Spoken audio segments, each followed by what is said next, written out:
duels run shocklands, but a lot of the time people just don't. The like stuff like the Badlands though, they're mad expensive, aren't they? Yeah,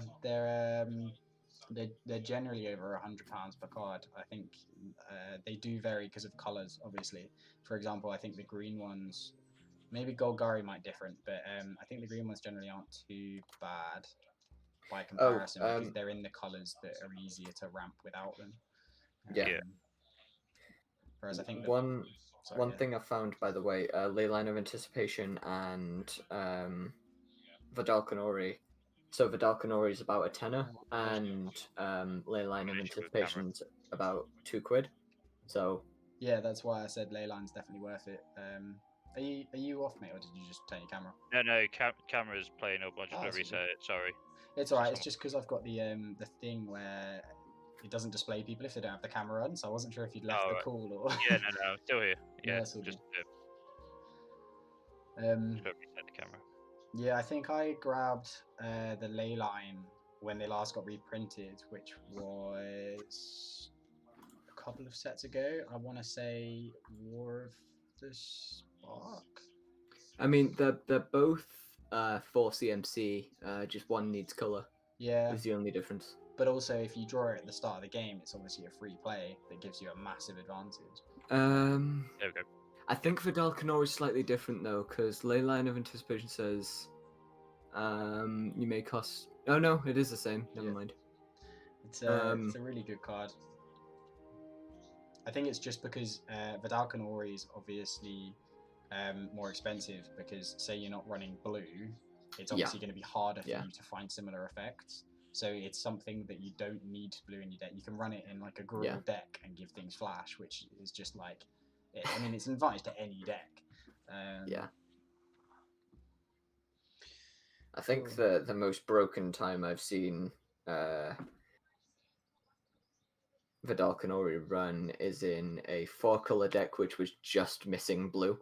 So yeah, that makes sense. Playing like these 10/10 Eldrazi's and all that for free and on other people's turns in response to them declaring attackers. Was that a partner deck, was it? I don't remember what deck it was. Or was it I want to say Yidris is no blue. I know Atraxa is no red. Only because the lore behind Atraxa is dark as hell, and I read it up on it because it was so cool. But I like Atraxa. Yidris is the no blue, I want to say. I might be completely wrong on that one. You've also got the 2 kings. That might be no blue, actually. Or maybe that's no black. Oh, I don't know. I don't know either.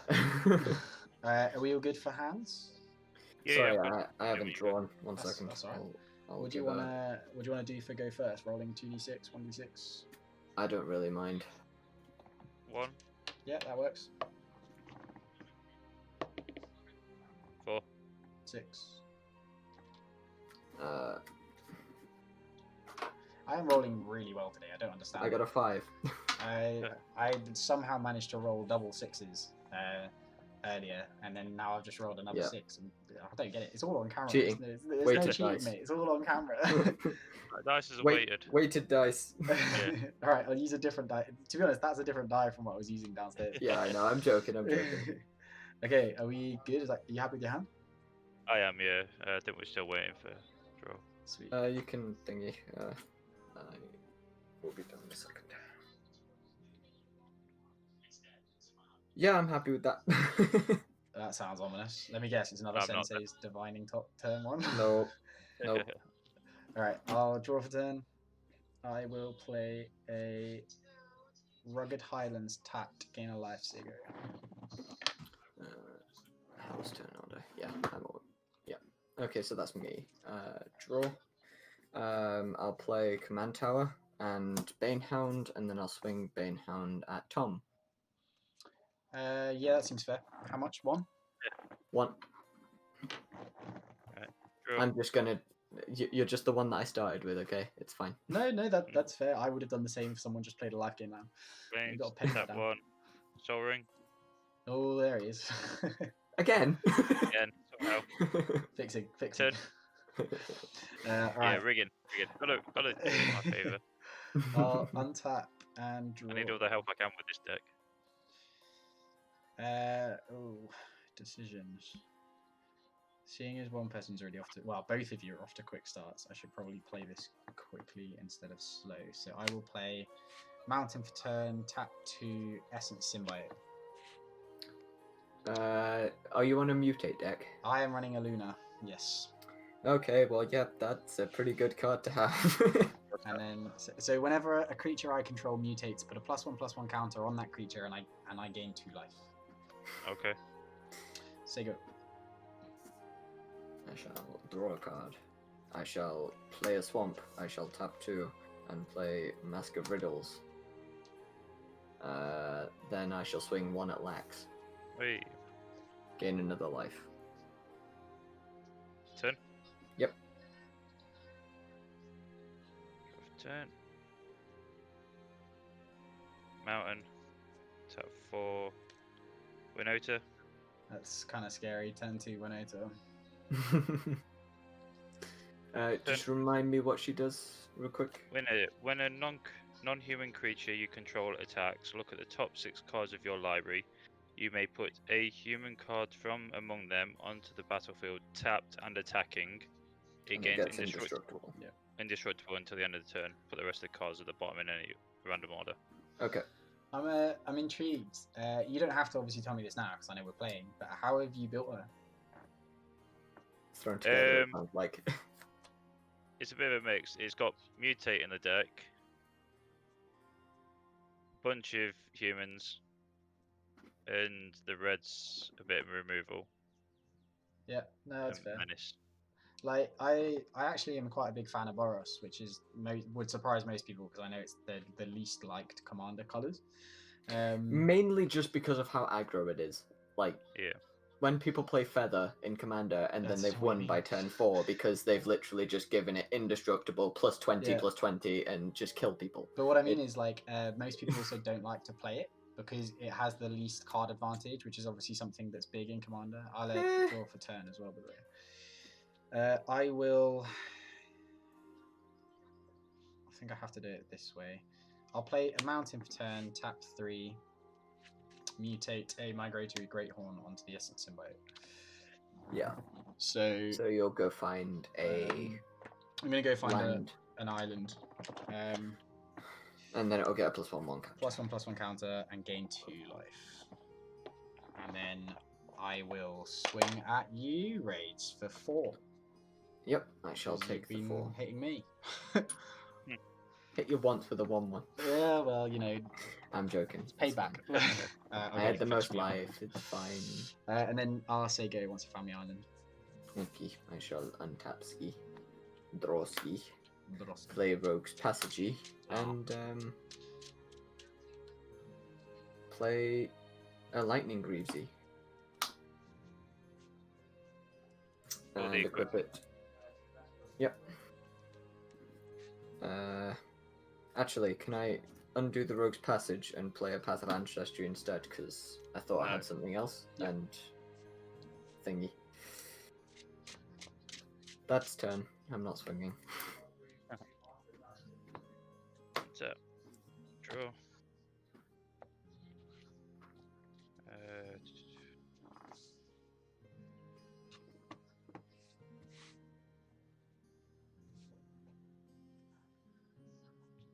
Right. Mountain for turn.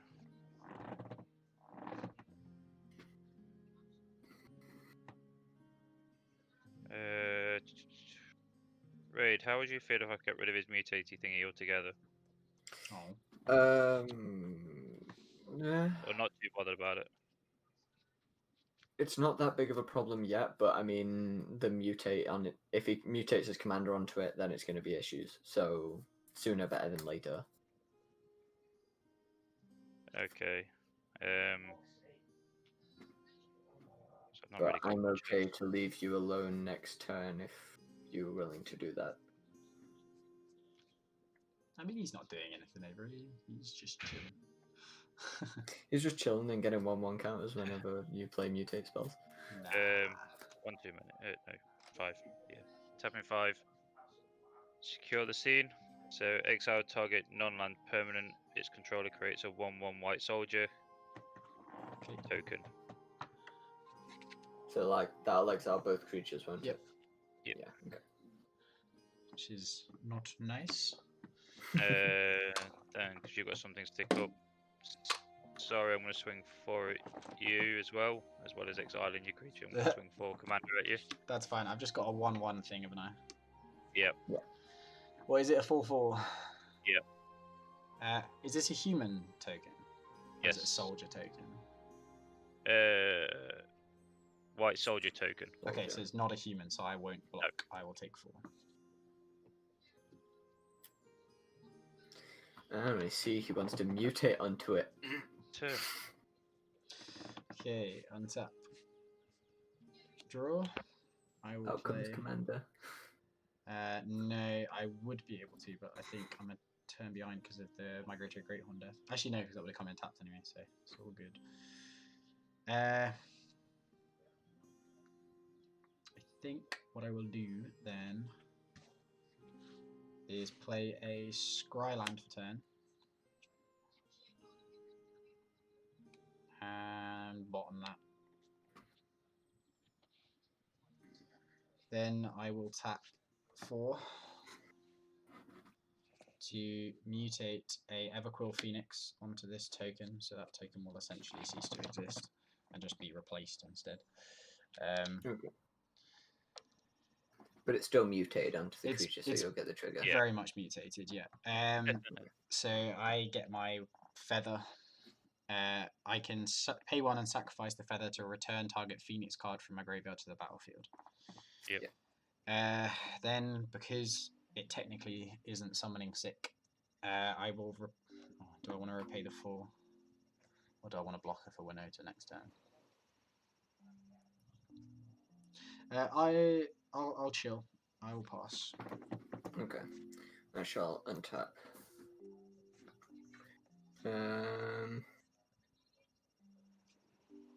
When that mana is spent to cast a creature spell that shares a creature, so cast, that won't work for ninjutsu trigger. Just checking.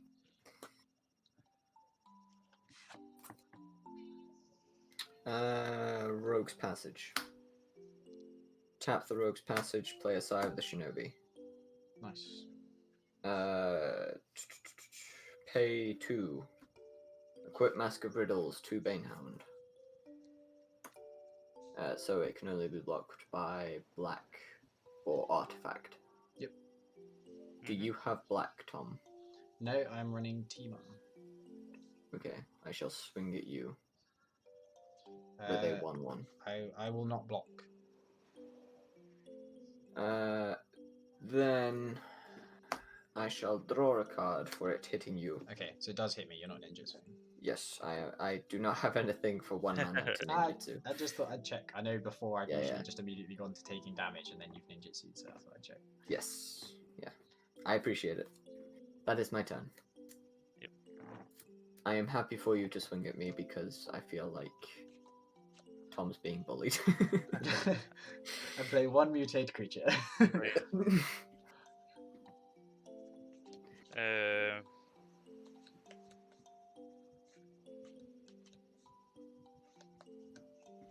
It's not a lot I can do really. Is your commander on attack, or is it you have to pay? Mine? Yeah. No, I don't have to pay. It's when non-humans attack though, so it can't trigger Non-human, itself. yeah. Right, okay. It's why the deck build's a bit interesting, it's why I was asking about it. So a lot of the decks that I've seen fill their deck with humans and non-human token generators. So that you have a lot of sorceries that generate soldiers, and then when the soldiers swing, they find you the humans from your deck. Sounds interesting. Thrill Sky Mentor. When it enters, it's meant to put a menace counter on a target, a non-human target, but I've not got any. Yep. Is it Just that you control? Yeah. Okay, yeah. It's a 3/2. And yeah, I'll swing my commander at you, Raid. How much is it for? Okay. 4/4. I need to track my commander damage as well, don't I? Yeah, it's 1 each now at the minute. Yeah, it's 4. for Winota. Yeah. Alright, I will untap. Draw. Play a... Not play a mountain for turn. Play an island for turn. Tap 6. Bring out Illuna, mutated onto the Everquill Phoenix. Create a feather. Exile cards from the top of my library until I exile a non-land permanent. Put it onto the battlefield. So, recollect. Migration path. Island. Auspicious Starks hits the battlefield. So the one that when it mutates X, yep. Cards get put onto the battlefield. Yeah, so these have similar effects. But this can hit land, whereas this won't hit land. Yeah. It's just that one's very scary. They're both pretty scary, to be fair.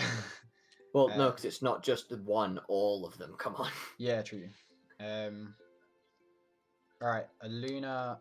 I'm not a big fan of this commander damage, so Illuna is going to come at you. Is it max? Yeah. What is it? So it's a 6 in the air. 6 in the air. Okay, I've just got to take it. And that's commander damage as well. Yeah. Yep. And then that's turn. I shall draw. I shall play island. I shall then look at my hand and see if I have anything to do in this very awkward situation. Can you see why we maybe built this deck after opening Ikoria booster box? Yeah. Finding all of the alternates, we were like, well, we have to use them. We'll build So it's a 5/5, isn't it? That 6/6 and a 6/6. 6/6. Ugh, too big. Go away.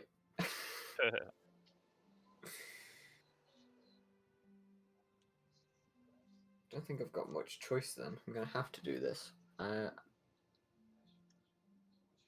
Not even gonna get the life gain. Oh, I should have gained 1 life.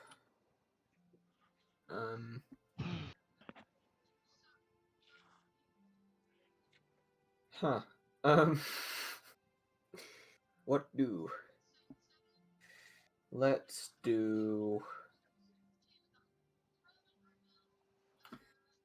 So a swing at. So how much? What life totals? 37. 33. I'll swing at the highest life total. And before combat damage, no. So before combat damage, I'll pay blue and a black to Ninjutsu Yuriko in. She will not have any of this attached. Yeah, I was wondering that then. Sai of the Shinobi will attach though. Yeah, that's fair. So how much is that? You will take 2 damage, and then I will reveal the top card of my library. It is a swamp. Ouch. Then I shall equip Lightning Greaves to that. And I shall pay a black to recast Banehound. Then pay 2 to pay Mask of Riddles onto Yuriko. This is what I mean by Voltron Ninja. Yeah, right. Is that 10? Yes. Okay. Draw.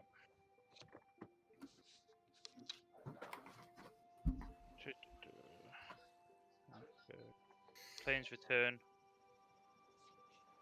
Play 2, 3, 4. Play LP kept, is it? Yep. Flying Fox. Yeah, more mutate. I'll take that one. I'm not playing them. Is it just you that's not playing mutate here, right? Yeah. Tap Mutate one red as well ninjas. to play Crash Through, so it gives it haste. Oh no, wrong minute. I misread it. No, it doesn't do that. Is that the one that does like spillover damage kind of thing? Yeah.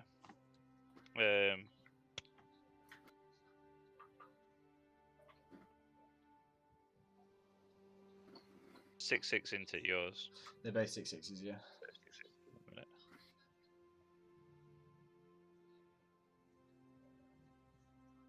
That won't help out.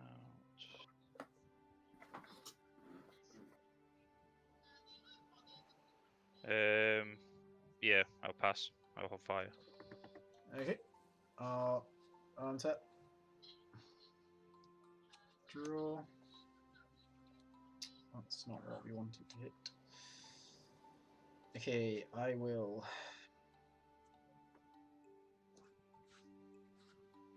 play a forest for 10. I will pay 2 to play a Cold Steel Heart, and I'll name green. So is that just a mana rock? It's just a mana rock, yeah. Okay. I will move to combat. Raids, you got a Death Touch blocker over now. Haste, lifelink. Oh, not Death Touch. Okay, and Max, what have you got? You've got 1 blocker in the air, 2 on the ground. Yep. Okay, I might as well keep playing this aggressive. So I'll send a flyer at the person who.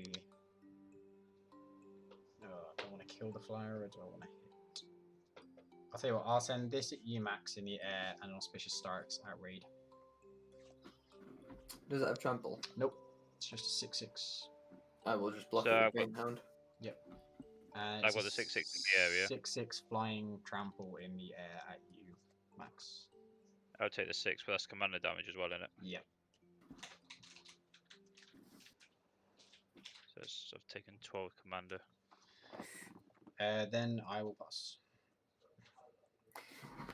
So I was saying we don't want to give him 1/1 counters on a commander.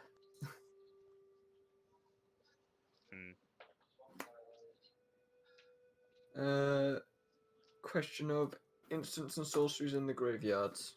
My graveyard's empty because it's all exiled. 1 sorcery.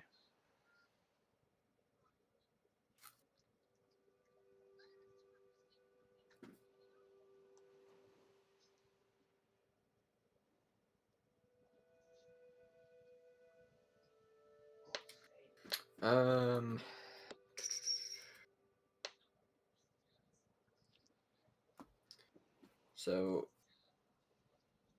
let's go to combat and swing Yuriko at Tom again. Yeah, no blocks. So 2 damage will go through. Yep. I'll draw a card for my Mask of Riddles, and then top card of the library for Yuriko trigger, Reliquary Tower. Gonna hit land every time today. It's just one of those days. Yuriko players hate them.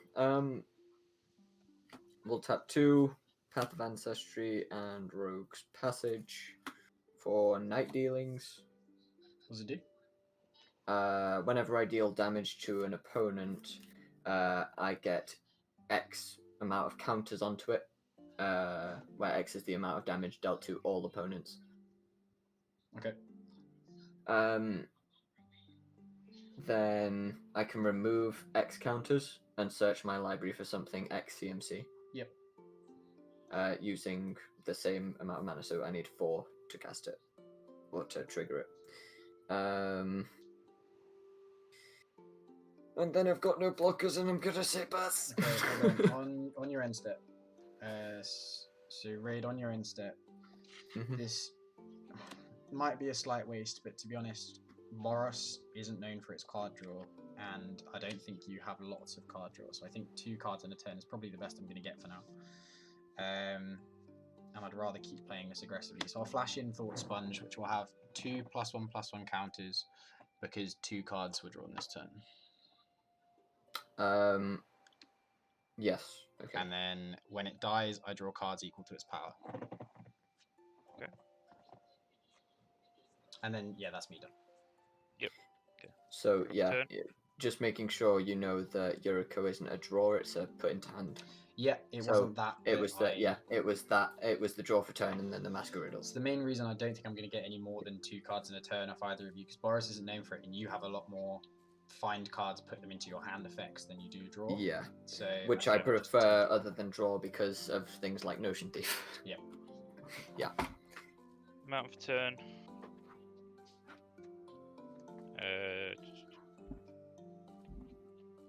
Play 1. Play solid footing. So an enchantment.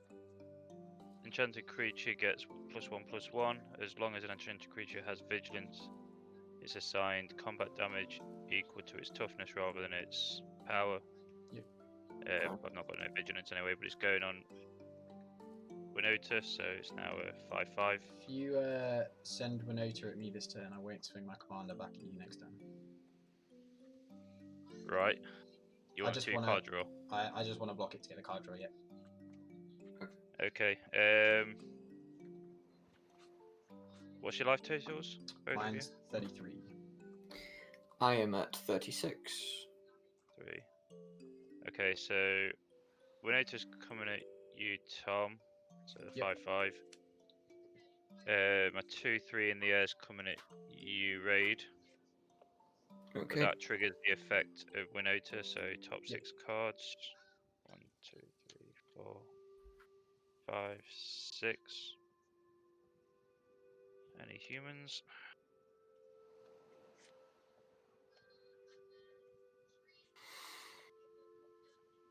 Do they come in tapped, attacking, and destructible? Tapped in, yeah, but only one of them. So if I draw 6 humans, it's only 1. Yep. Just one Incendiary Orchid. It's a 2/2. Okay. If I tap 2, it gets +1/+0 till end of turn. If a creature dealt damage by it this turn would die, exile it instead. So you're taking 4 in total. Raid. And I'll block with Thought You're Sponge, blocking. and it will die, Yep. and I will draw 3 cards.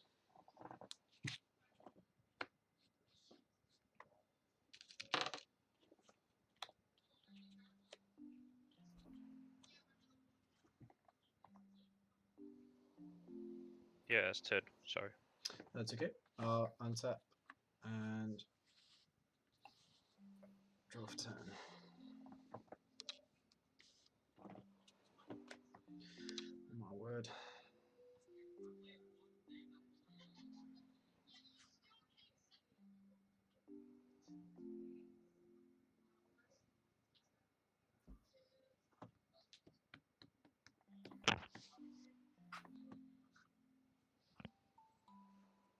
I'll play a Forest for turn.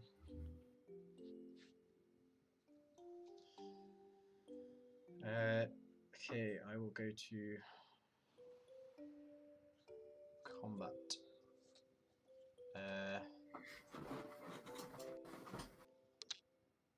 Raids 12. I will take 12 and 6 commander.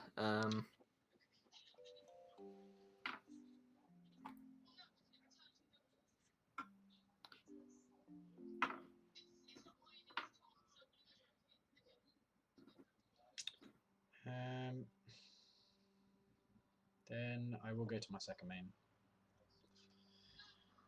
Will you now? I will. Counter main phase. Do I want to do this? Kind of depends on what I'm going to draw.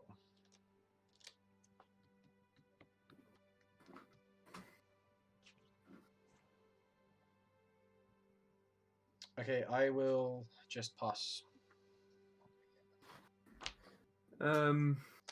You've got blue, haven't you? Yep.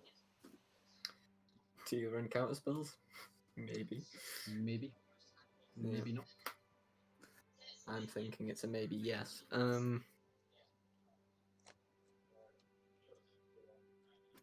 Reliquary Towers land for turn. Then I'm going to play Agent of Treachery, targeting your commander, Tom.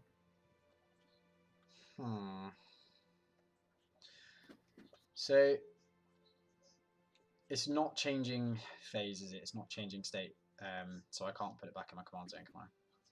No. Don't think I'm a fan of that. But it will resolve. Ooh. Okay, so I've got a 6/6 with flying. And trample. And trample, okay. It'll have summoning sick, so you don't need to worry about it swinging this turn. Yeah.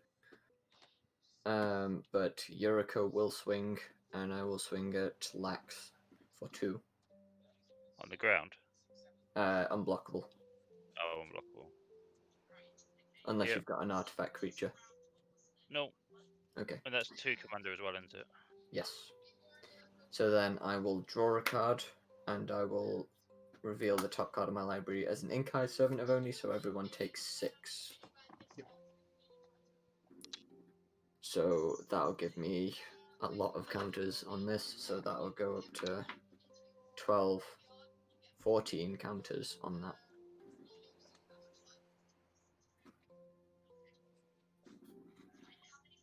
But I have no mana to do anything else with this turn, so I shall pass my turn, and because of Reliquary Tower, I don't need to discard. Okay. Draw.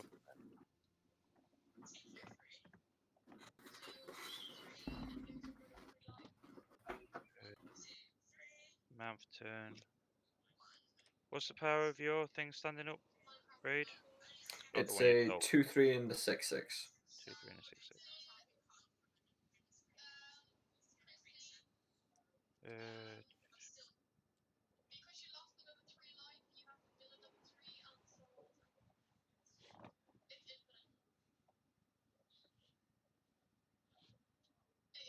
Any artifacts? Playing another...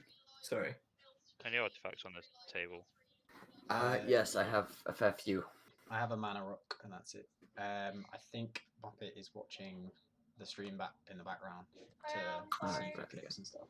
No, don't worry about it. It was just fine. it's fine. What artifacts have you got, Raid? So I have a Lightning Greaves that gives things haste and shroud. I have a Sigh of the Shinobi that auto equips if I wanted to creatures that ETB. Okay. A Mask of Riddles that gives things fear and lets me draw a card if the creature deals damage, which is how I'm making things unblockable. Yeah, that's what's making it unblockable. Right. So ideally, we want to get rid of that. Yeah, is it an artifact? Yeah. Yes. I might be able to help with that, but obviously, if you can get rid of it, that'd be great. Tap 1 for Reckless Airstrike. Destroy target artifact. Okay. Get rid of that. So Mask of Riddles will go to graveyard. What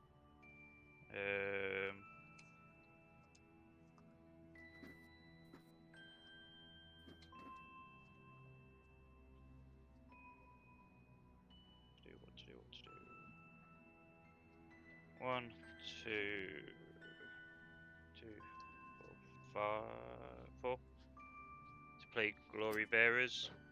So whenever another creature you control attacks, it gets +0/+1 until end of turn.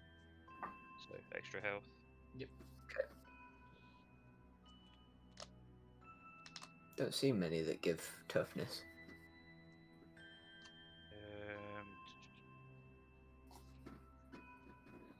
It was a very Theros thing where you could like sit behind sort of built up toughness, build devotion, and then have big effects. Do you mean Beyond Death or? Yeah, the recent one. Okay. Sorry, Tom, I can't get through his guys. That's okay. So, yeah, 2/3 in the air, another 5/5 commander at you. Okay. I'll let you do the trigger first, and then I will have a response before blocks. 4, 5, 6.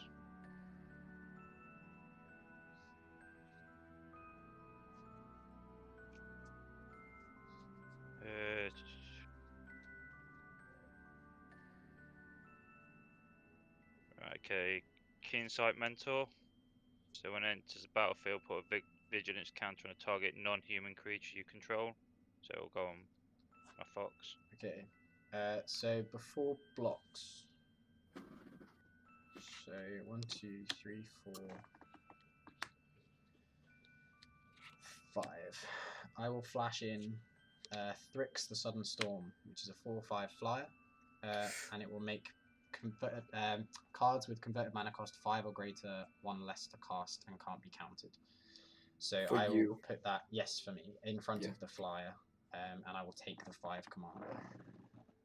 Okay, and then the extra 1 for Keen Sight Mentor. Sorry, yeah, Yeah. so that'll hit me as well. Yeah, so he dies.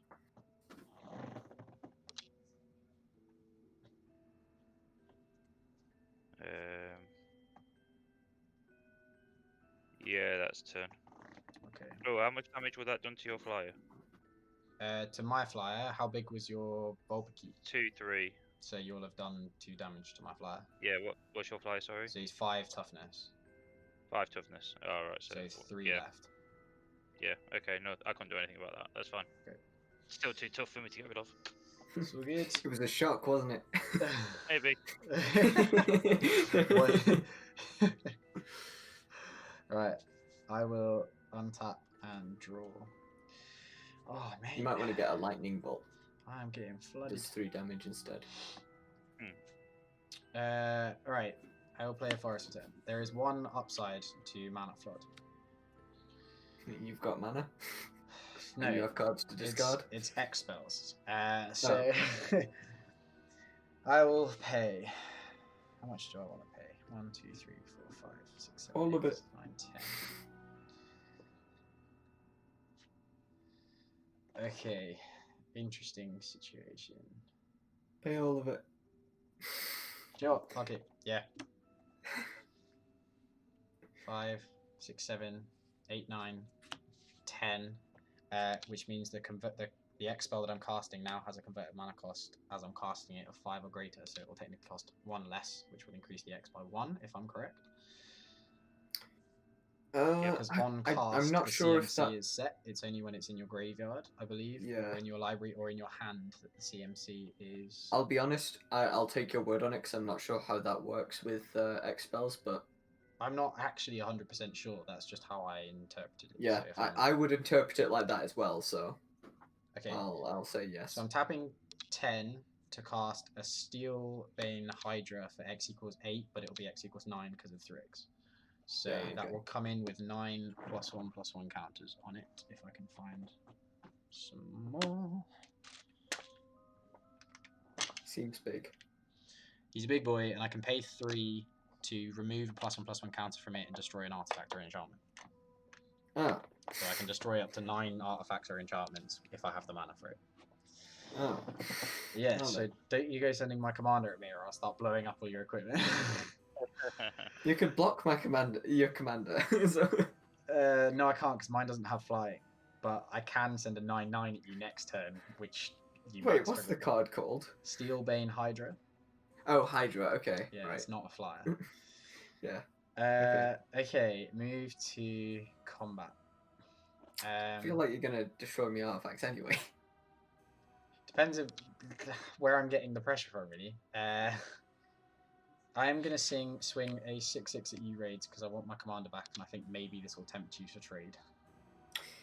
Nope. I'm going to shove my Agent of Treachery under it. Okay. And then 10. Okay. I'm sorry. I just can't have flyers swinging at me at the moment. No, that's fair. I thought Auspicious Starix was a nice piece of bait, to be honest. I thought you might go for it. No. Yeah, you can mutate onto it, but X is how many times it's mutated, so... Sorry, I just got a question. Breffin, the query is, so Thrix makes spells of CMC 5 or greater cost 1 less to cast. So if I'm casting an X spell that would make it 5 or more, once it's cast, I know that would make the CMC of the spell greater than 5, obviously, but on casting, I don't know if I get to add 1 to X or not, because it gets made 1 cheaper, and I'm not sure when that trigger would happen.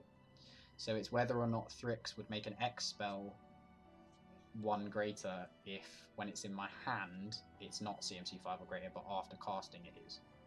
If that makes sense. Sorry, I've probably explained that really badly. No, I can understand what you mean. Sorry, yeah, crack on. I'll let you know if he does reply, because it would be good for us to know, and I can take a counter off if needs be. That's fine. I'll play a Tainted Isles as my land for turn.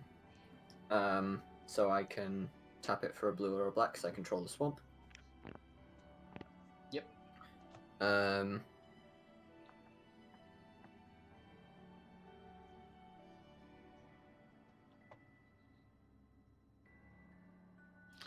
Can't actually tell when that was. Oh yeah.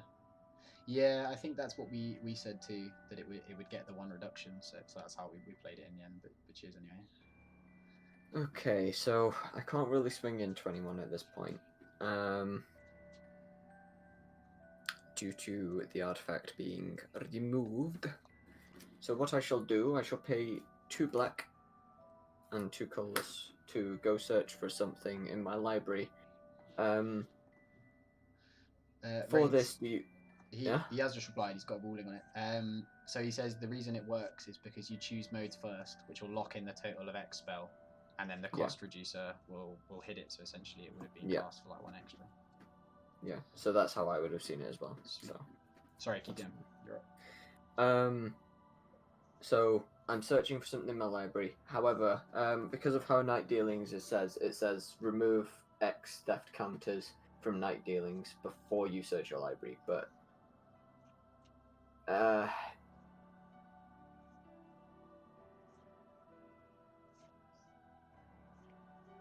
well, it doesn't say specifically before. It says remove X theft counters from night dealings. Yeah, so that's the cost. That has to happen before anything hits the stack.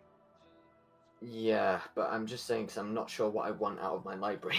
Yeah. So you can't search before knowing how many to take off, I don't think.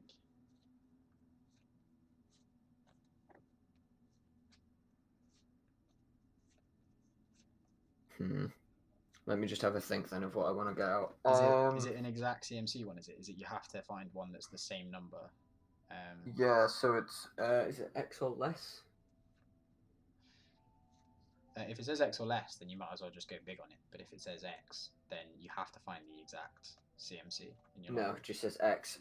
So yeah, I think I will, Brevin. I'll probably have a look after the stream. It's usually my go-to. I Google the card and then go in for the rulings. Trying to remember what this card says is killing my brain.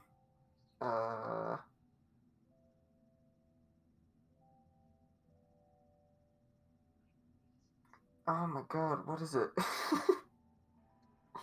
Because I know the ninjutsu cost, but I don't know the actual CMC of the card. What's the card you're after? Maybe I can help. Well, oh, it does say reveal, so I'd have to show it to you anyway. I tell you what, I'll just get Arcane Adaptation because I know that that's 3. That's 3. So this will go down to 11, and I'll go grab that.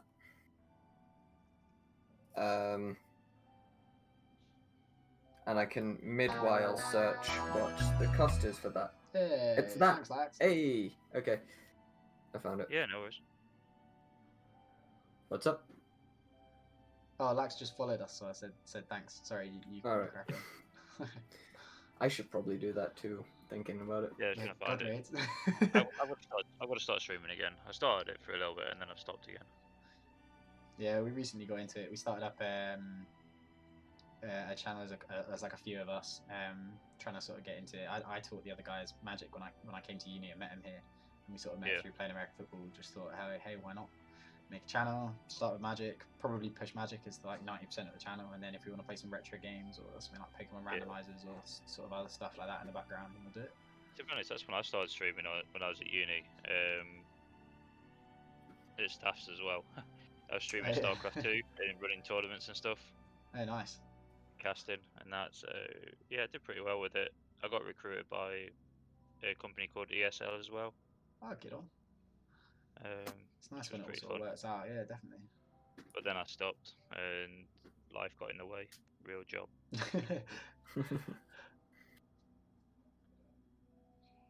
Twitch seemed to be paying very little, but I think people are making a lot of stuff out of donations now. Yeah, definitely. I know Eden's previously been affiliate. She's got her own Twitch channel, but yeah, we're trying to do this one as a group, so we spend more time sort of streaming through this. But she's affiliate on hers. Speaking of the channel that we're using at the moment, was it It's the Gatewatch. Gatewatch? Yeah. The link should be in the Discord server as well. Yeah. I'm just thinking, what are the plans for it? I know you were saying you were going to make a schedule. Yeah. Do you wanna do your turn? I'll talk it through. I don't want to stop people from playing. I can chat it through while I take my turn if you want. That might be easier. So, all I'm just going to do with this turn is play Arcane Adaption, and I'll just pass it with that. Yeah, cool. Obviously, naming ninjas. I just thought it wasn't necessary to say. You don't want to, name beast elemental dinosaurs. Right. That is what my commander is, for the record. What you've stolen. Something that would trigger Yuriko. Turn 2. Generate a servant. Nice. This is definitely starting to get a bit wide. Yeah. Yeah. Also 2 more. Contentment priest. Oh, well, that's not nice. Is that whenever a creature ETBs? If it's not cast from hand, then it gets exiled, I think. Yeah.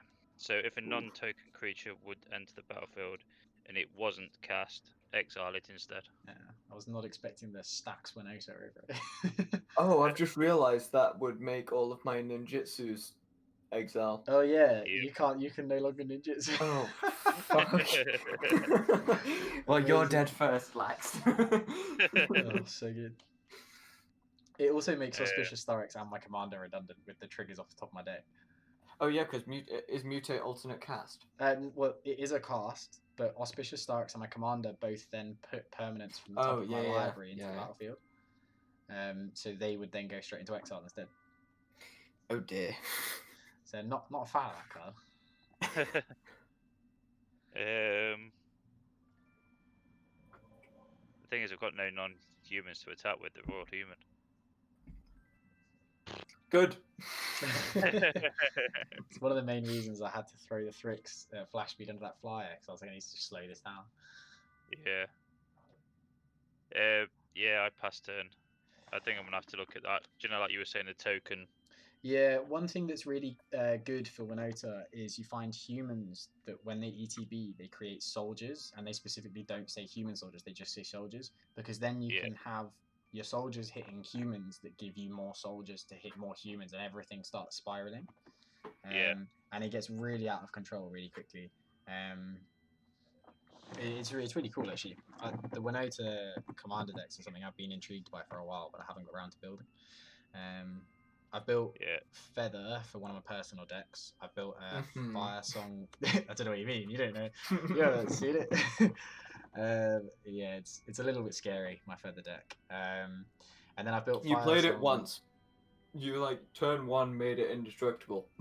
I think it came down on turn 3 with haste, and turn 4 I think I hit someone for 16 commander damage unblockable. Jesus. It just spirals big time. But I've built Firesong and Sunspeaker and Brawl, which I wasn't a massive fan of. I'd be intrigued to build it Commander at some point instead, and Winota is one of my next ones on the list. I will play Amount of Turn. Getting very much mana flooded here. Yeah. But maybe I can be a bit cheeky. I'll pay 3 for a Noggle Bandit. I've done this all in the wrong order. I've hit one mutate from the start of the game, and now I'm hitting all my mutate targets without any mutate, which is a little bit frustrating. But it's a 2/2 that can't be blocked except by creatures with Defender. So mutating my commander onto that's obviously a lot of fun. Unblockable 6/6 flying trample is great. Right. Trample's slightly redundant at that point. I will be honest. The Arcane Adaption is good, and so might need to go. But I can do that at instant speed. However, the other one can't. So I'll pay 3, remove a counter from the Steelbane Hydra. No, do you know what? I'm gonna go combat first. I will Do you not swing. have to tap it to do that? Nope. Damn. It's a very good card. Do you know what? I'm gonna swing a 9/9 at E-Raids because I want my commander back. I haven't actually paid for if I give you your commander back. Paid that for the 3, and then these 3 should be untapped, and that's 3 for that. So I haven't paid that yet. If you give me my commander back, what? If I give you your commander back, can I have 2 turns of at least not swinging? I don't mind you hitting my artifacts or whatever, but I just don't want to be swung at because I'm at 20 life. I'll give you 1 turn because I don't think you have much of an alternative. So, like, I don't think you're realistically gonna not block this anyway. Because if you don't, I knock you down to half life with a threat to kill you next turn. So I don't think you're that likely to let this through anyway. So I'll give you 1 turn off. I'll happily give you 1 turn off if you block on my commander. See, the reason I said 2 turns is because Lax has got a lot of creatures that he's willing to swing with. Yep. I can block and trade with Winota though, so I don't think Winota's coming at me, and the rest of them small enough that Thrix will kill them. Exactly, but that's why I want to keep up blockers. Yeah, I just want my commander back, dude. This is on you for Agent of Treachery, my commander. I didn't have a choice. I've not got any other creatures in my hand. No fair. I've not pulled a single other creature other than Ink Eyes, and Yeah, that's that's way right. too expensive to cast. Sure. So they trade and you get a turn off? Mm-hmm. It probably will be 2 turns off because I'm probably going to die anyway next turn. So the Phoenix will go to my graveyard because it will fall off the commander, and the commander will go back to my command zone. I still have 2 feathers up, which is nice. Then second main. I think I've done enough to you for now. So I won't blow up your... What is that thing with the 11 counters on it? Night Dealings. And you can pretty much cheat it for any card in your deck with it. Yes. See, that does seem broken. If you want to get rid of it at this point, I tell you what, can you let me find one more thing with it? Okay, I did just kind of blow you out a little bit. I'll let you have one. I'll do a little pseudo alliance because I need to pay attention to Winota as it is. So I need to slow you down a bit. Well, how many cards you got in hand? Because that's big in Boros. Me? Yeah. 1, 2, 3, 4, 5. Okay, so you could actually cast quite a lot next turn. So I will pay 3, remove a counter to blow up the Sol Ring. Okay.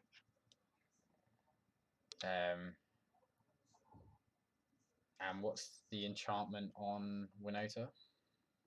Basically gives it +1/+1. That's all it does. Yeah, because unless it can give it vigilance, so what the card just says, if that's the creature has vigilance, then it hits without Which is toughness. Yeah. In that case, I will then. I should have. Oh, I've messed that up. 1, 2, 3, 4, 5. Yeah, I could have recast my commander instead of blowing up the Sol Ring, but too late. Got a better idea for that, I think. Anyway, I will pass turn.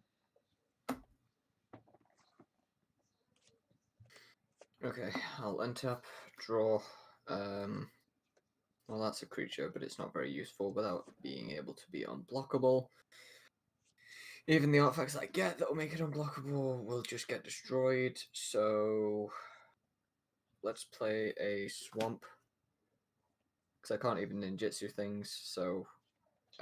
Might be able to help you out with that next turn, if you're going to hold off a turn.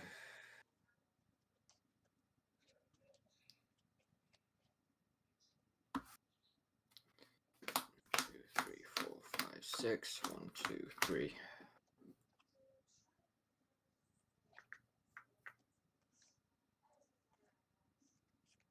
Instants and sorceries in graveyards? None. 2. And they're just buff spells, aren't they? Well, no, one's an exile, target permanent, non-land permanent. And the other one's reckless airstrike, so it could deal 3 damage to a flying, or it destroys an artifact. Oh, but if I do that, he's gonna get mad and probably swing at me. What is it that you're saying that you might do? What was it? Get rid of your Hydra that's blowing up artifacts and stuff. If you move to blow up my Hydra, I'll remove both of your enchantments, and then I'm swinging at you next time. Yeah, that's what I thought. I can respond by destroying both of your enchantments. Yeah. There is a reason why I'm being protective of it. I'm not just trying to be a dick with the game. I just have nothing, so I'm trying to find anything. Fuck it, we'll go find Oblivion Stone. Yeah, that'll do it. Okay. I've already given you your turn off though, so I won't change my mind just because you're finding Oblivion Stone. That is quite scary. I've just not really got an option because looking at the board states, like, I don't have anything.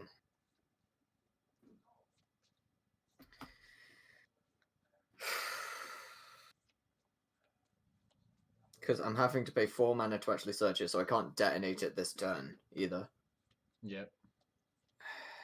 Because I've only got 5 mana, so I couldn't even search for like a board wipe.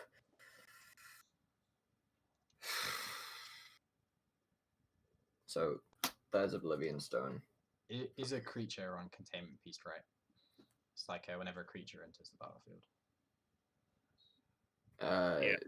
Yeah.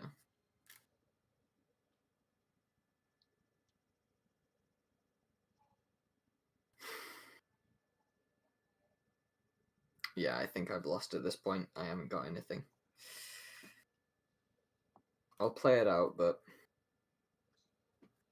realistically, if you want to kill the Steelbane Hydra, you can. I did give you a turn off. I won't immediately come back at it.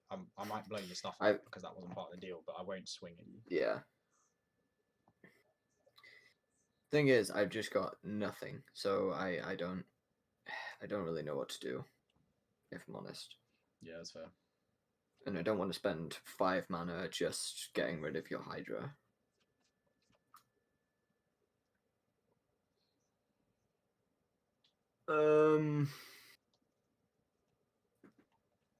Just gonna have to try and get something out to block. So I'll pay 3. Oh, it's 4. Because of course it is. For a Moonblade Shinobi, it is a 3/2. I shall have Sigh of the Shinobi equipped to it. Yep. Then anything else I can cast? Nope. So pass.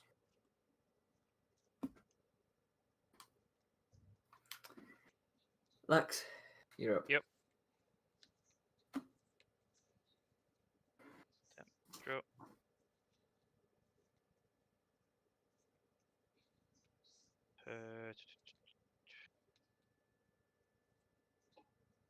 What have you got up at the minute, Tom? What's your stats on them? So I have a 4/5 flyer, a 6/6 on the ground, and a 2/2 on the ground. Okay.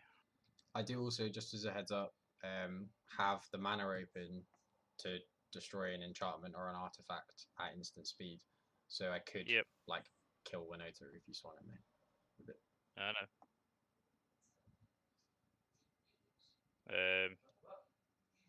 Is she an enchantment creature? Pardon? Is she an enchantment creature? No, so it would take her down to a 5/5, which would mean I could just block it and not lose Auspicious Star. Right, yeah, I see. What I mean. No, it puts a 1/1 counter on it, doesn't it? Mine does, so it would take her down to a 4/4. Okay, yeah. Okay. Pay 3 to Soul Shear your flyer, Tom. Yeah, what's the text on it? Soul Seer deals 5 damage to target creature or planeswalker. That permanent loses indestructible until end of turn. Yeah, nice. Good card. That is a good card. I like the sound of losing indestructible. Yeah, that was from one of the recent sets, right? 21. Yeah, I remember it being pretty recent. It was cool. Yeah,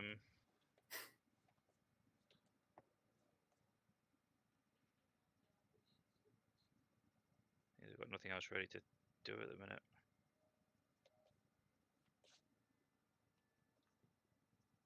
Yeah, end turn. Okay, on your end step, I will pay 1 to sack a feather and return Everquill Phoenix from the graveyard to the battlefield tapped. Is that a cast or is that? I'm pretty sure it's just a return. It's an ability. It's so it's on my feather tokens, and they say pay 1, sacrifice the feather, return target Phoenix card from your graveyard to the battlefield tapped. Because wouldn't that affect my Contentment Priest? Oh god damn it! Yeah, is that gonna exile it then? Have I really miffed that? Oh, you may have. Yeah. Oh yes, I have really miffed that. I did that too early because I think I thought about it and I had a plan as well, but god damn. Yeah, you were trying to do it so you'd untap with it. And yeah, I just kind of went into autopilot then for a second. All right, I'll untap. There is a reason I was being kind of protective with my Steelbane Hydra. What are play land for turn life commander damage totals that I've hit people for? For me, 12. For me, 6. Okay. So there is something that there's a reason I was keeping it alive, which is that I can now mutate my commander onto the Steelbane Hydra. Yeah. 6, 7, 8. I was thinking that's why you wanted your commander back. Yes, very much so. Annoyingly, that uses up my 2 blue. Annoyingly, it does give you enough for lethal on both of us. I have not played a forest for turn. I'll shock in a Steam Vents. Take 2. Instead, there's land for turn. So, who you killing? Well, I did say I was going to give you a turn off, to be fair. So what is that now?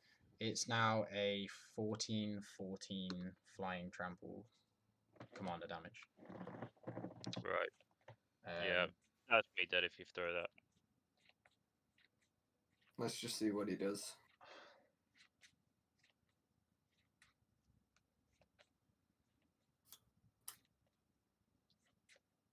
Yeah, I think sorry, Lax. It's got to be. I've got to keep my word on not swinging at raids, I'm afraid.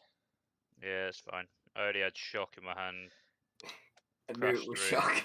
No, that's fair. Weirdly enough, that could have actually been big because I very nearly mutated them to the Noggle Bandit. And you could have shot that in response and stopped the whole mutate trigger. Yeah. Oh, I completely forgot about the mutate trigger of me commander too. So I'll exile till I hit a non-land permanent, which I do straight away. Phantom Centaur comes into exiled. Oh no! I do a bit of damage before you killed me. Yeah, that would have all been done before I got you. Well, there you go. They're definitely the 14. Oh dear, that's funny. All right, yeah. Then I will pass turn and keep my word. Rage. Okay. So I shall untap. Okay. On your untap, what artifacts and enchantments have you got equipped to your creatures at the moment? Lightning Greaves on Yuriko, Sigh of the Shinobi on Mistblade Shinobi, Arcane Addaction, Night Dealings. Right, the thing that's on the Shinobi, what's that giving out? +1/+1. Nothing, not unblockably. No. Is the Shinobi none of this gives unblockable. Okay.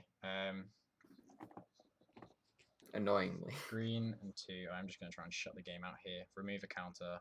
Blow up the night dealings on upkeep. That's fine. On my upkeep. Well, I'll do it like before you go to or on the first chance I'm going to get. I would have thought that would be on your upkeep, right? Yeah, because I untap first, so I could theoretically do it because I don't have to tap it or anything to do anything. Yeah, that seems fair. I should have really done it on my turn, but I missed it. Yeah. I was still here. I'll just turn my camera off. Nah, that's No fair worries. enough, bud. Let me just check what I'm doing. 1, 2, 3, 4, 5, 6, 7, 8, 9. I should have scried one as well from that's fair. the thing. Well, I don't really want that, but it's a bit late to change it now.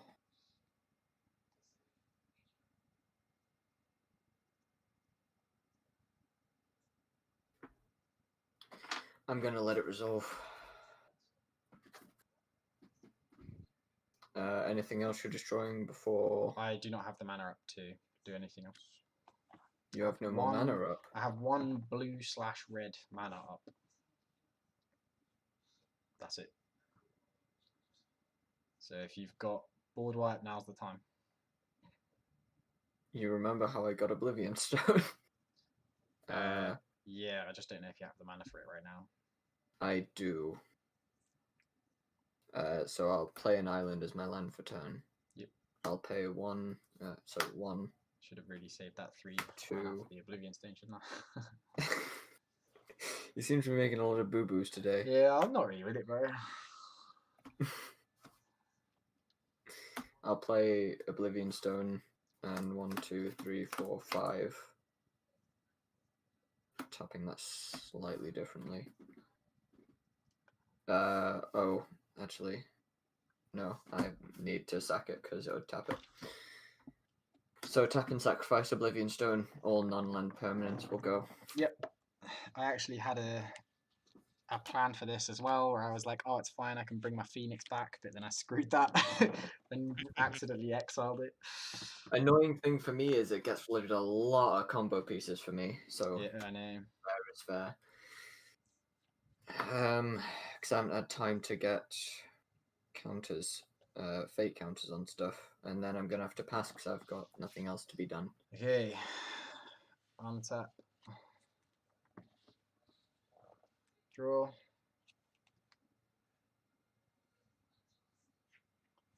Alright, land for turn. I've had a lot of land this game. I think I've literally hit land every single drop because it got flooded to hell. Not shuffled very well then. Somehow. Yeah, maybe it wasn't. The nice thing about this deck is that as long as you can hit a couple of pieces, it can still power through. Yeah. That's good about Mutate because Mutate you need one thing on the board, and as long as you keep feeding Mutate onto it, you can get a bunch of triggers. So, first of all, I will. How much have I got, and how much is that going to cost? 1, 2, 3, 4, 5, 6, 7, 8, 9, 10, 11, 12. And that is now going to cost me 10 to mutate. Right, what's your land sitch? I have 1, 2, 3, 4, 5, 6, 7, 8, 9, 10. Alright, well, this just seems like a weird play. But I want to hold up the mutate for next turn. So, 1, 2, 3, 4, 5. I'll leave a green on tap just in case, I guess. 5 for an acidic slime. Now, I never usually play this as land destruction because I don't really like land destruction. I think it's a bit of a dick move, especially. But everything has just been destroyed. Yeah. So I'll go through the lands that are non-basics for you. So there's a command tower, a reliquary tower, a rogue's passage, a tainted isles which can tap for a blue or a black, and a path of ancestry. Okay, right. Cards in hand. 1, 2, 3, 4, 5. Okay, I'll destroy the rogue's passage. Seems like the most utility-wise useful. Okay. And then say go. I shall untap. Draw the card. Oh, I didn't draw this card last turn. I looked at it, but I didn't draw it. Do you mind if I just draw another card then? Yeah. Because I just scried with the Path of Ancestry and I didn't draw it because I'm an idiot. It's all good. You're here to play CEDH, don't you worry. Swamp for turn.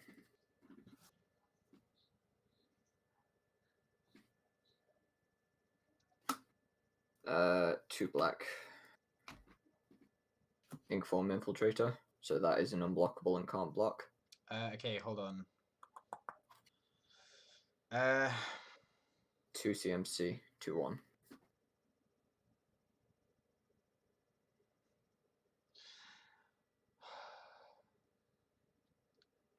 So it's weird because obviously that's not the threat, but you have some massive ninjutsu threats, and I cannot stop you ninjutsuing things. So if I'm going to do anything, I could, but you killed me. sorry. I'm going to let it resolve because it can't block. Okay. That doesn't seem too bad. Maybe I can get away with a couple of triggers. I'll then hardcast Yuriko for 5 using the Path of Ancestry. Response. Path of Ancestry doesn't make it uncounterable, right? No, but it lets me scry 1. Right, I will counter it just because I feel like that's most of your mana wasted at that point, and you That's should be able to fine. do too much more with the turn. I've got 5 left. I just want to scry this. It's another fucking swamp. It can go to the bottom of the library. Still get the scry. Is it on cast scry? Is it? Yes. Cool. So if this, so I'll read what it says for you. Add to your mana pool 1 of any color in your commander's identity. When this mana is spent to cast a creature spell that shares a creature type with your commander, scry 1. Okay. So because it is my commander, it shares a creature type with my commander. I can scry. Is how I would see it anyway. Yeah, no, I think that makes perfect sense.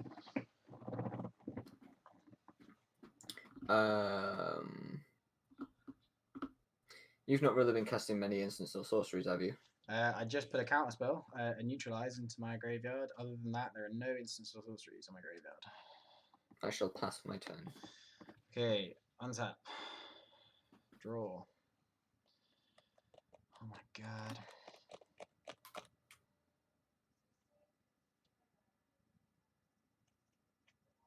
Alright, well, let's see what happens here.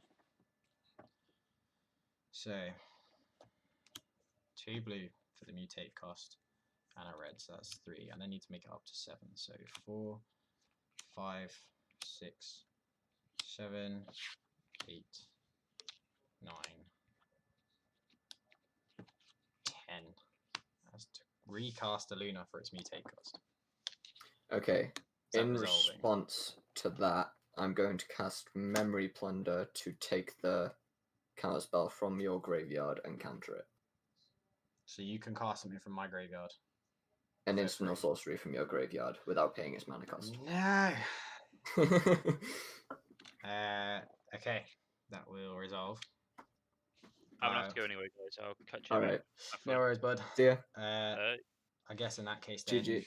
I'll hit you for 2. It's not infect, is it? It's 2 death touch, not infect. That's fine. Then I will play a land for turn because I now might need it. I'm literally just getting mana. Mana. Do I mutate? Does that count as a cast trigger? Yes. So because I know for a fact that people can counterspell mutates. So, no, what I mean is, do I get my mutate as a cast Oh, trigger? you won't, because it has to resolve for it to happen. Okay, that's fair enough. So go. Let's see what you got. Yeah, let us. How much health are you on? 19, so it's very doable for Yuriko, if you can set this up right. Holy shit, I might have just drawn the perfect card. No.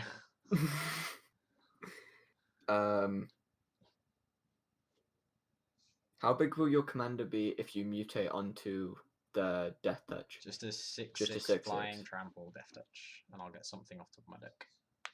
Okay. I'm going to... and you've got 3 mana open, yeah? Yes, and no cards in hand. Oh, okay. Well, that makes it a lot easier to realize then.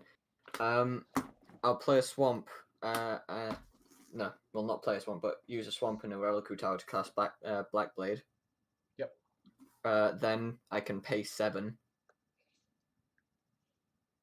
to equip Black Blade to my unblockable. So yeah, 2. That seems good. 3, 4, 5, 6, 7, 8, 9, 10, 11, 12. So 14, so it's 14 a 12. No, it's 12. Okay. Because I've got 10 land. It's 2 already. So 12 unblockable at you.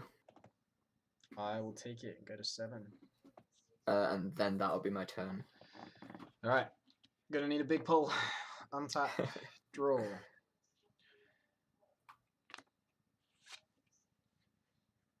Oh, he's checking his graveyard. I'm not a fan of that. Do you know what? This might be doable. Uh-oh. How would you make all of these comebacks? Come on. Right. Okay. First thing I'm gonna do. Pay 3.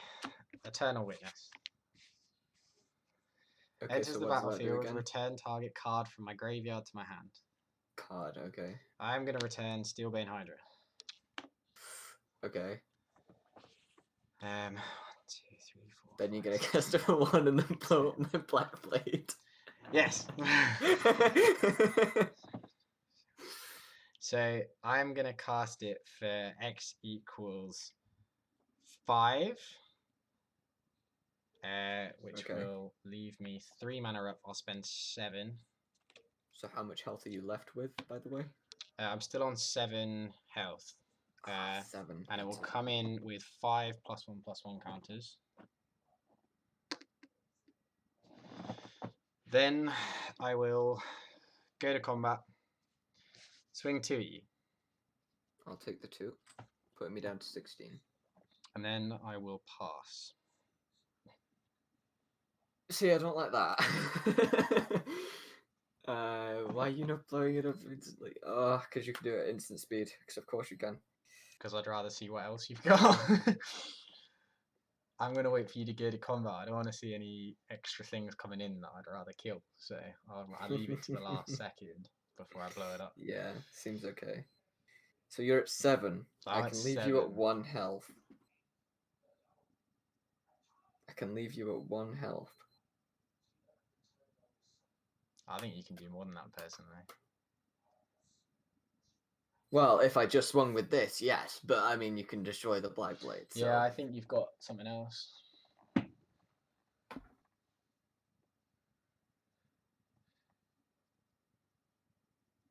I think you have a chaotic chance at a one-shot here.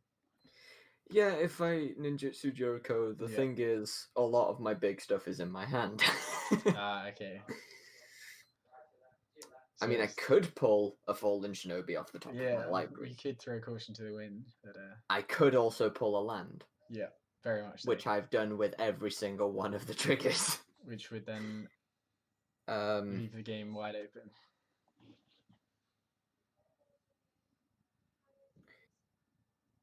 I think I'm going to instead do this. So how...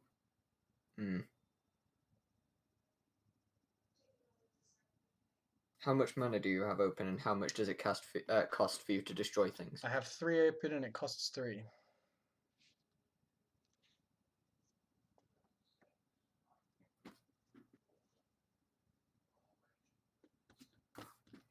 One, 2, 3, 4, 5, 6. That'll leave me 4, because I've only got 10 mana.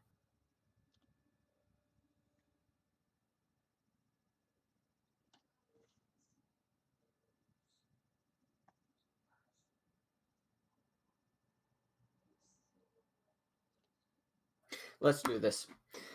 Swinging. Okay.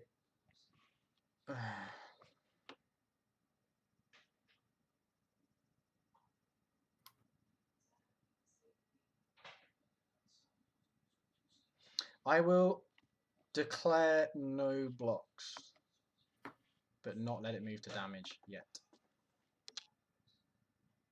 So if you want a ninjutsu, you have a priority before I respond. Yes.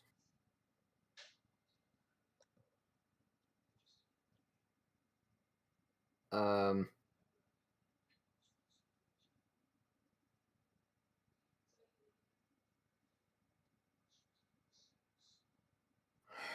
I want to do that? That would be funny. Okay, I shall do the ninjutsu. Okay, so the thing will fall off. Yes. So Black Blade will no longer be attached to it. Yep. However, I'm going to pay 5.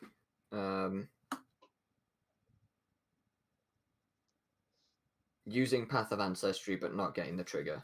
Yep. Because it's not a cast, it's an ability. So, Inkai Servant of Oni. Ooh, yeah. So how much is that So, paying me for? 5. Okay, I will take 5. Cannot do anything about that. Then, I return a creature from your graveyard to my battlefield. Right, there is a Noggle Bandit, an Auspicious Starks, a Thrix, or a Thought Sponge. Biggest creature? Biggest would be a 6/6 Auspicious Starks, but the most Yeah. useful for you might be a 2/2 unblockable. I'm going to say the 6/6. Okay. So, 6/6 is on my field.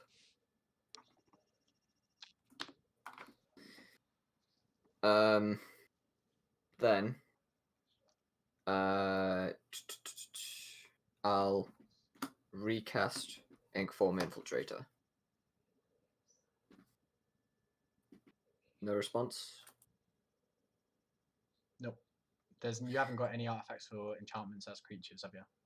The only thing you've got on your board as an artifact is the Black Victory Sword. Yes. Okay. Yeah. Then no responses. Okay. 3 for a Mistblade Shinobi. Yeah. So 1/1. And when it hits you, I return target creature you control to your hand. Yeah. So I have 2 blockers. This can't block. Okay. I have no mana left. It is your go. I don't know if this is doable, but let's give it a go. I'll draw for 10. Right, so that's going to be... Playing versus you is like playing chess. It's ridiculous. Yeah, I know, right? So this is the 3rd or the 4th time I'm casting my commander. He cost 6 originally. I then recast him for 8. I think I then recast him for 10. You did, and then So this will be 12. the next one. Yeah. In which case, I might be 1 mana short of being able to win, which is rogue, seeing as I feel like I'm mana flooded. So I'm at 6 commander damage. It's not commander damage that I would do it with. I think I would be... Oh, wait. Yeah, no, I think I'm going to be 1 damage off killing you. And I don't know if I can... I am also at 16 health. Yeah, so... that's what I'm trying to do. Yeah. So how many counters are on the Hydra? Just 5. 5. So that would only be 11 flying trample. Yeah. Which won't be enough. Right, okay. Let's see what I hit off the top of my deck. I have to leave this up, and maybe I will hit some sort of mana rock or good stuffs. So, mutate Illuna onto Steelbane Hydra. Yeah. It's an 11/11 flying trample commander. Yeah. Exile from the top of my library. Land. Lightning Greaves. Definitely not what I wanted to hit. No.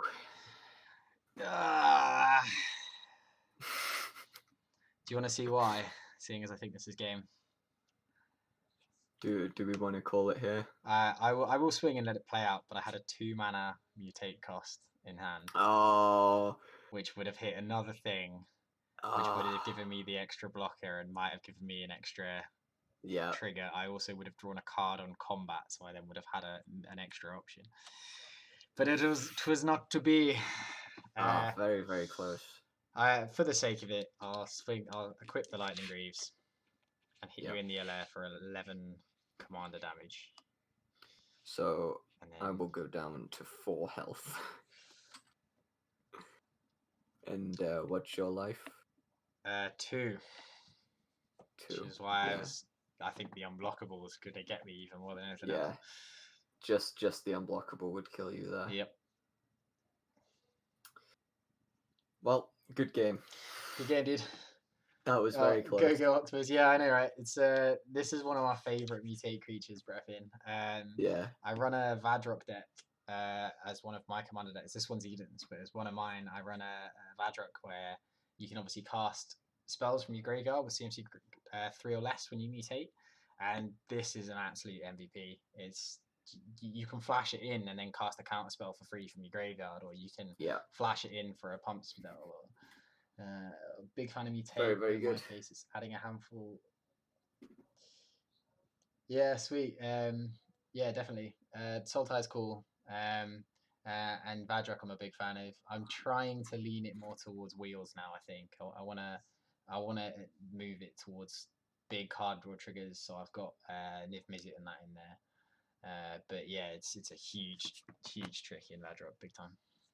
So let me just show you what I had in hand. So Silent Blade Oni was in hand, so I was thinking maybe if he had something in hand, I'd use that instead and try and get you down to 1. But I felt like getting another creature on the field was my best bet. I still can't believe I messed up those 2 containment priest triggers, man. that is unfortunate. Recurable flyer, So then there were 2 other cards were Knowledge Exploration, which I was thinking of doing, just letting the Inkform Infiltrator through again. Yep. Even if you destroyed it, I would have got something from your library, instant or sorcery rise. But I think that was a bit of a gamble because I don't really know your deck that well. Yep. So I didn't really lean towards that. The other thing I was thinking of doing would possibly be creating a token of Black Blade Reforged. Because it says it's a sorcery that says create a token that's a copy of target artifact or creature. Oh, sweet, yeah, that would be. And it has a cipher cost as well, so I could have equipped it. If I wanted to make a copy of the creature, I could have just put it onto Inkform. Yeah, no, that seems nice. It's of course it was cool that it came down so close. Hold on a second, got another message. I'm trying to build a power level 6/7 Vadrok because the other version includes Jeskai Ascendancy. Yeah, beautiful card in that deck, and that's not a casual table deck anymore. Yeah, I'm not surprised. Still working in 1 line. Need to finalize the lower power one. Yeah, no, I totally understand that. It's a very easy deck to go mad with because Jeskai I feel like is a color combination that you can just go ridiculous with. Like it's not hard to build a just mad combo deck in Jeskai. What colours is Jeskai? It's white, blue, red. It's like nasty colours. Yeah. It's you can go crazy with it. One thing I'm trying to do with mine, because I don't want to make it too broken, is I'm trying to lean into the Sunforger aspect as well. Because obviously Sunforger is an incredible card, but you then have a stipulation in your deck. You have a way that someone can shut your deck down, which I feel like adds both a good power level, but also a way for people to mess with you. Like, don't get me wrong, the deck will run without Sunforger, but that would be my key piece of accelerant instead of going down the extra turns route, which just goes bonkers, or omniscience, or like flicking any of that stuff in there to go nuts. I know Tom, not you, but the blue has. Have you played versus his Narset deck? I haven't. He brought it to the table, but we were playing a casual game, and he just said, "Yeah, I shouldn't play this one." And I was like, "To be honest, if you're putting your Narset down, then no, I would assume you shouldn't." It's fucking ridiculous. Like, never ever let him put Narset down. Turn 2. I've seen him turn 2 take 4 extra turns and shut out the game. Yeah, it's mad. He managed to play Omniscience turn 1. It's that kind of thing. Yeah, combos. Like, I hate Narset. No, I fully understand that. Breffen's just talking about Ascendant. Yeah, Jeskai Ascendancy. It's a mad card in Vadrok, definitely. It's not something that I've put in there at the moment for obvious reasons. Sunforger is just my slightly weaker version of the take on the deck. I'm a big fan of it. I said earlier I play Boros when I can. I quite enjoy it. It's just fun. I mean, if you want, we can do a round with your feather. I don't mind. Are you sure? 1v1 feather is... I know, but 1v1 ninjas is also fairly strong, so I can give it a try and see what happens. I'll happily grab feather. I think... just give me 2 seconds, I'll grab it. I know it can pop off. Like, I know your feather can pop off, but so can my ninjas if I get a fairly decent hand. So it just depends. Because I know in pods, I have to play very differently. Yeah, no, that's fair. My win-loss rate in 1-on-1 with feather at the moment, I've played it maybe 20, 30 times. It's lost once. And that was because someone had a Mazavith, and they dropped a Mazavith, and I didn't have any answer for it, and it's Voltron. So they just kept untapping my creature, and because it's a colorless land, like I didn't have protection from colorless. I couldn't figure out a way, because I had protection from artifacts I could give it, and I had protections from colors I could give it. But it was like, I was like, how do I give it protection from land? Like, what is this? And I don't run land destruction in it because it's just not the kind of Magic that I play. So I was just there like, I didn't realize one card could completely shut down my deck. So part of me is debating now running a couple of like Ghost Quarters or something in there, but it's not efficient for feather. It just might be a way of me going, right, you're gonna run a Thaumatic Compass that flips into a Mazavith or a Mazavith itself, then nah, I'm not having it. Yeah. Right, let me grab feather.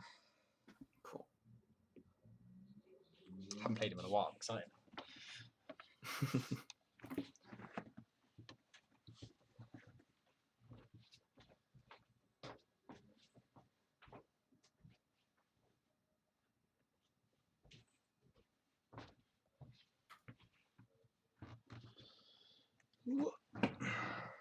One thing I do want to try and check.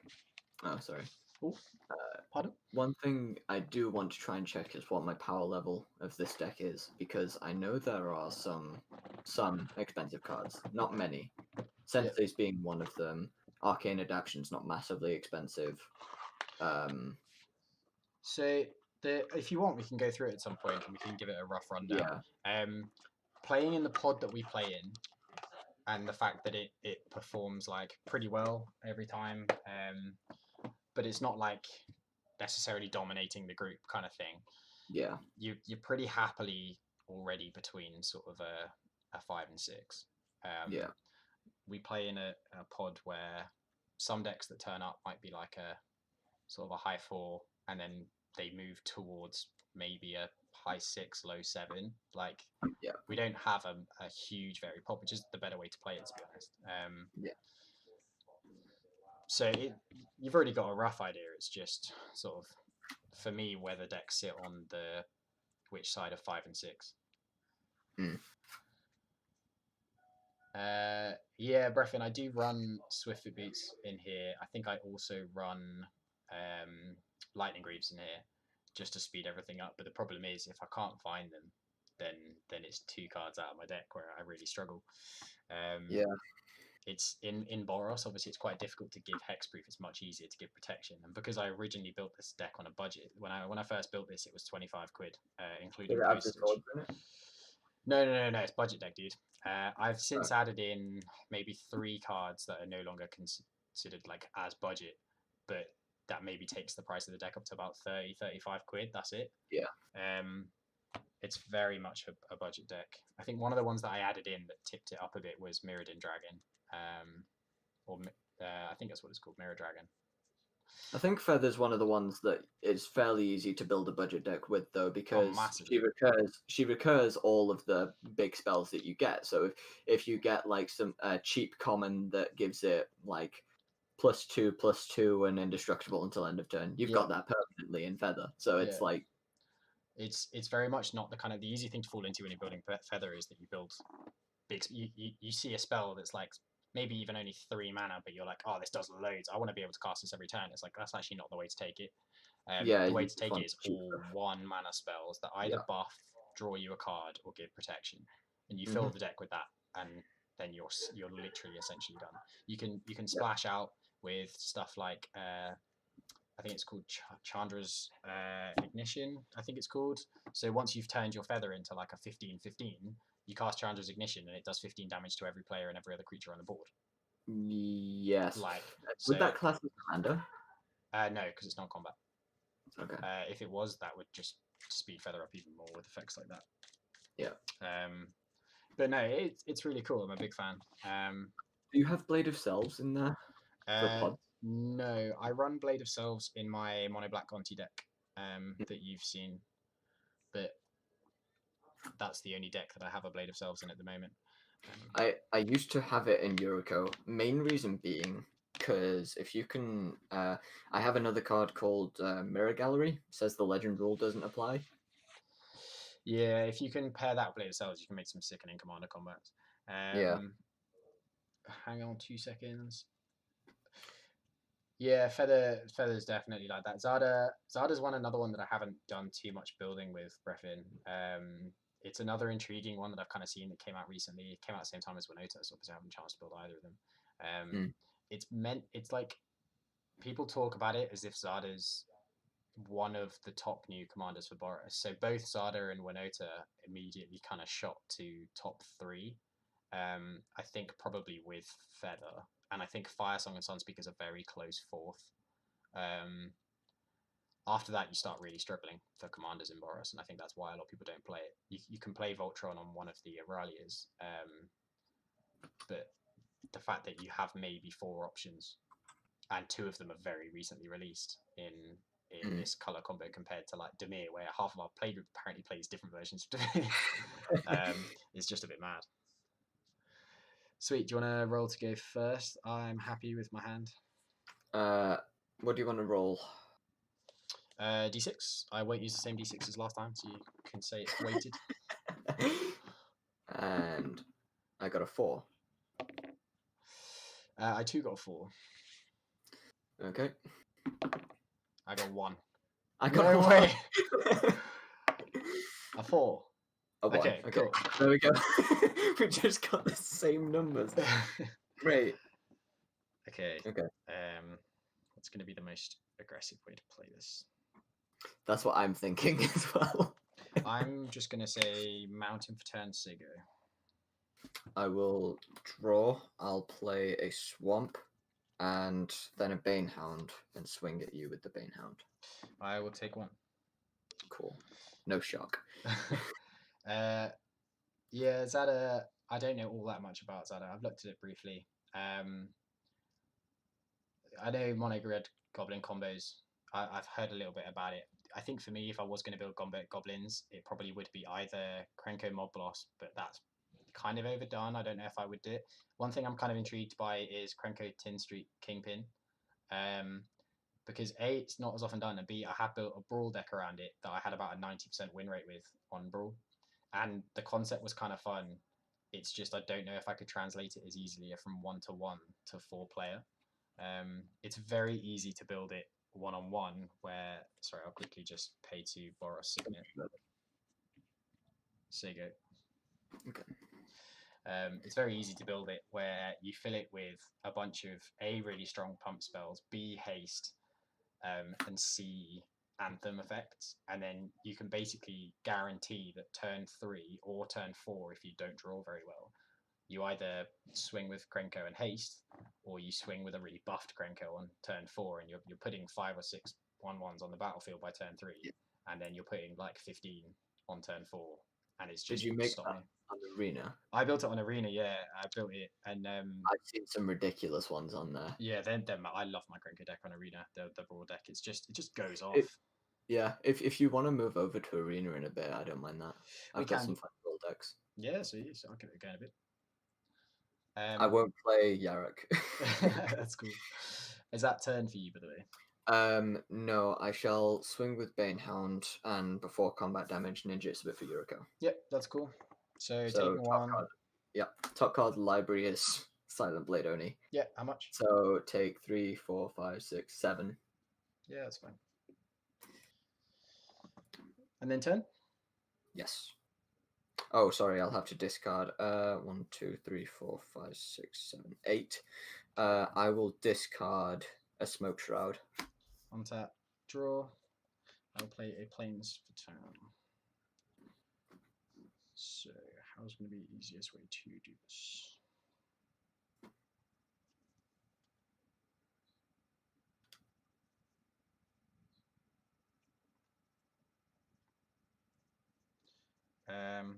It's annoying I haven't drawn any of my haste, but oh well.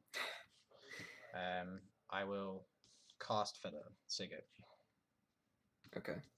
I shall untap Draw. Play my land per turn.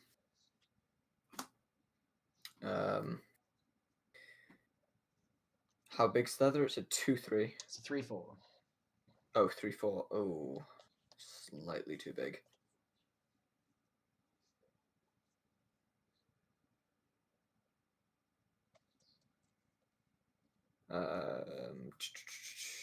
Let's cast Fallen Ideal for 3 to give my Yuriko flying, and I may pay. I may sacrifice a creature, and this creature will get +2/+1 until end of time. When a equipped creature dies, it'll go to the Fallen Ideal will go to the graveyard, but I can put it back in my hand. Yep. Okay, that's turn. Okay. End step. Pay 1 for Bandage, which has been Oracle texted to prevent the next 1 damage to any creature or player. Draw a card. So the next 1. The next 1 damage. So I will play that to draw a card, and then that will get bounced to my hand. Untap. Draw for 10. Mounted for 10. Let's see what we can do here. So your thing's got flying, right? Yes. Yeah, it is a 1/3. Should be fine. It's a 1/3, did you say? Yes. So first of all, yeah, let's do it that way. Do I want to risk feather? Probably, because I don't think you'll do that. Do you want to risk? We'll see. Let me do.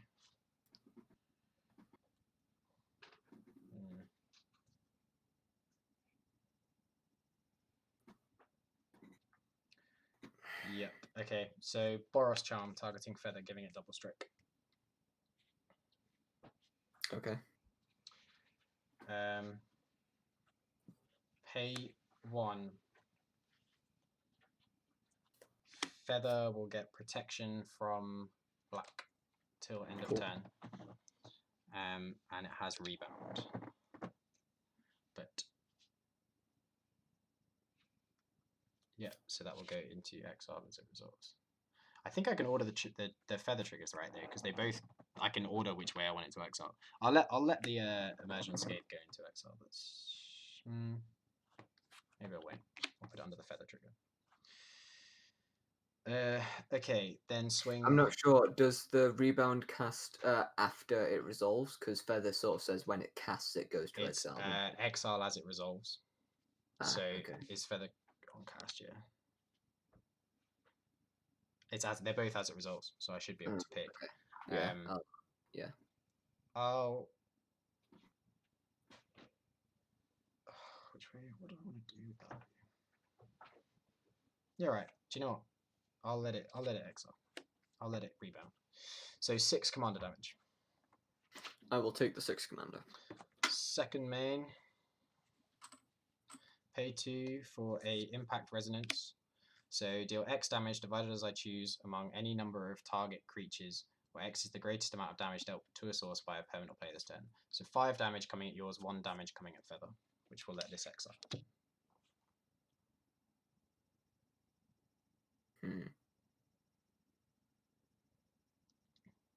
So just 3 to my face, yeah?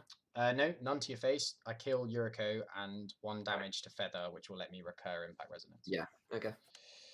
Fallen Idol will return to my hand. Yeah, go to my end step. They bounce to hand, say turn. Okay. I will draw for turn. I will untap. You've got no mana open, correct? I do not. Okay. It was a bit of a risk. I shall play Banehound. Swing with Banehound. Ninjutsu Yuriko. Isn't that the second time you've cast it? Yeah, but the ninjutsu cost negates command attacks. Oh, okay, cool. Fair. Because it's a commander ninjutsu, it's like specially printed for it. Yeah, that's fair then. It'll have Smoke Shroud equipped to it though, so it'll get +1/+1 and flying. Yep. So you'll take 2 damage from Yuriko, and then top card of my library is a Sensei's Divining Top. Yep. So you'll take an extra 1. And I have a feeling your feather's about to pop off, so let's think about what I want to discard here.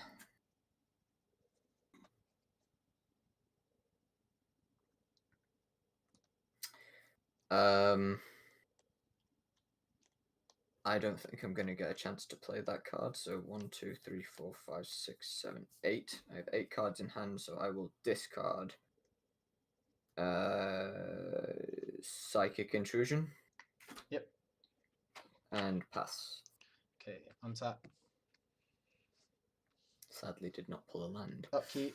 Emerge unscathed will rebound, targeting feather, giving it pro black. Okay. And getting exiled to feather this time, and then I'll draw for turn. Play a land. Yeah. That's pretty smart. Have you been responding? Yeah, I've been chatting to a guy called Breffen who's been we've been talking about Boros and Jessica.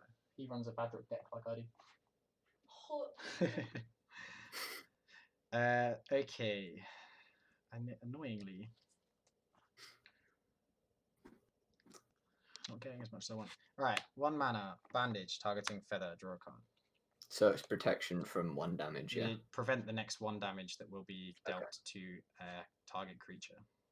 Okay.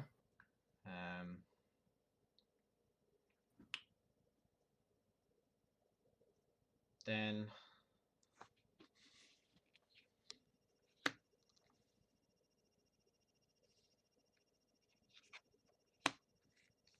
2 mana, Adamant Will, targeting feather, +2/+2, indestructible till end of turn. Yeah, that's what I was talking about before. Then double strike.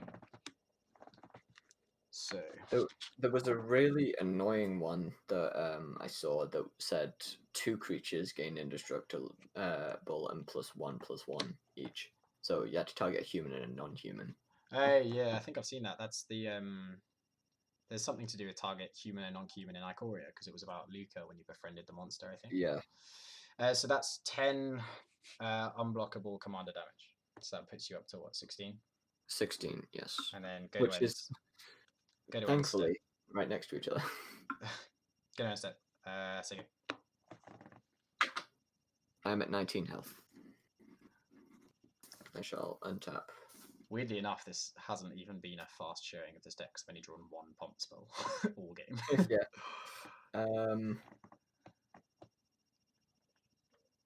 So you're just going to give it pro black again, so there's not really much point in me holding a blocker up. So let's do... I think I'm dead next turn. Yeah, unless you can kill feather. Or you, depending on how much health you want. I'm on 28. Yeah, then it's probably game. If you can double damage and put a Draco on top of your deck, then you might be alright. I don't have a Draco in this deck. Oh, okay. I don't bother. Because I don't put stuff on top of my library very often. I just sort of manipulate the top with Sensei. Yeah, I was going to say Sensei will do it, won't it? Yeah, but if you can draw knowing my luck, I'd either mill it or put it, like, you know, draw it for turn. It's just my luck. Let's play Banehound for the 1. Then Tetsuko for 2. Swinging with these 2. Yeah, how much? 3? 2 and 3. Yep, I'll gain 1. Put me back up to 20. Top card of my library is a Mind's Dilation. Yep. For 7. Take 7. And that's the best I've got, and I'm dead. So, end step, bandage, draw a card. Come back to my hand. And then untap. Give me them buff spells. Let's see how much I can do. Go on. So, that drew from bandage, so then I draw for 10. Still managed to do a fair amount of damage for it being Yuriko, so... Yeah, no, you did well. I still literally only drawn 1 buff spell, which is mad, and it's pretty meh. Yeah. I want my +4/+4s for 1 mana. That's what I'm after. Alright, so... 1 mana. What's the creature you've got up? Blue. Blue. Yeah, but it's on the ground, so. All right. Well, then I will leave that in case I need it. Pay a red. Assault Strave. Double strike. Pay 2 +2/+2 indestructible. Do you know what? Maybe I can find another one. 1 panic, draw a card. Float a red and a white. Use the white to give +2/+2 till end of turn. I gain 2 life. Yep. And then the red to draw a card off panic, I guess. And then hit you for 2, 3, 4, 7, 14 commander damage in the air. Yep. And I'm dead. Nice. So if I had pulled another mana, it might have gone slightly different, but unfortunately, no cigar. Yeah, it's rough. I needed to pull another mana so I could cast Paragon. Last turn, I wanted to do that. So the turn before the one where I died. And then I was going to hit you with a rogue, Tetsuko, and Notorious Throng, so I could take an extra turn. Yeah, so I would have blown up all your rogues with the impact resonance thing where I can spread the damage out and do 1 to feather to recast it. I would have just done slightly less damage and just blown up your board. Yeah. It's a 1/3 though, so a lot of damage would have to go through that. Yeah, that's fair. Well, and she makes everything unblockable as well. So anything with power or toughness 1 or less cannot be blocked.